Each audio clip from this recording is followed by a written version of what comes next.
20 করতে গা এটা গ্যাঞ্জাম হয়ে যাবে। এর জন্য কি করছে যে এই যে পজিটিভটা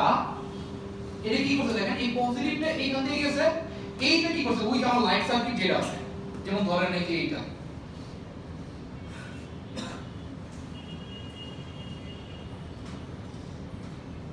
সরি বুঝে নিন স্যার, হ্যাঁ ডায়োড দিয়েছে হ্যাঁ,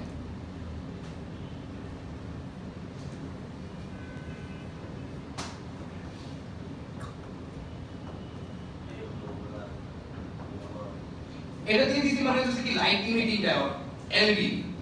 এলইডি গুলো থাকে না এক সিরিয়ালে, এই কি করতেছে দেখেন, এই যে পজিটিভ যেটা আছে এই যে অ্যানোড যেটা, এই অ্যানোড না, তাহলে এটা পজিটিভ, এই কি করছে পজিটিভের সাথে কানেক্ট করে দিয়েছে। এবার আমি যদি এই নেগেটিভটা মনে করেন আছে কত 20 ভোল্ট, কত 20 ভোল্ট, কারণ 20 ভোল্টেজ এই দিকে ঢুকতেছে, ঢোকার পর এই দিকে যদি আমি এইটা গ্রাউন্ডের সাথে কানেক্ট করি, এখন এইখানে 20 ভোল্টের তো মাইনাস এর নেগেটিভ তো 20 ভোল্টই এলো, কারণ যদি 20 ভোল্টেজ হয় এই কি করব তার বসো এই জায়গায় কি বলবো, বলবো আরে আমি তো 20 ভোল্টের তো দিই নাই, এই জায়গায় ও কি করবো যে আরে এইখানে এত বেশি আসলো কোথা থেকে, কথা বুঝতে পারছি। তো এটার জন্য আবার কি করছে, এটা গ্রাউন্ডের সাথে কানেক্টেড করে নাই, এই লাইনটার জন্য কি করছে দেখেন, এই যে এর ভিতরে এই যে ক্যাথোড লাইন,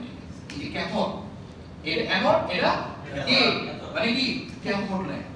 মানে কি আমি সৈন্য বানাইছি যুদ্ধ করার জন্য, আবার ফেরত নিয়ে আসছি সেটা হচ্ছে কি আমার এই ক্যাথোড লাইন, কথা বুঝতে পারছি। মানে ওই যে লাইট সার্কিটের ভিতর দিয়ে যেদিকে কারেন্ট আবার ফেরত আসে সেটা লাইনের নাম কি ক্যাথোড লাইন, কথা বুঝতে পারছেন। এই হচ্ছে কি পজিটিভ আর হচ্ছে নেগেটিভ, নেগেটিভ তো গ্রাউন্ড না, এটা নেগেটিভ কি গ্রাউন্ড না, এটা নেগেটিভ গ্রাউন্ড না, এটা হচ্ছে কি ক্যাথোড, কথা ক্লিয়ার স্যার বুঝছেন এটা স্যার স্যার স্যার তাহলে যদি 20 ভোল্ট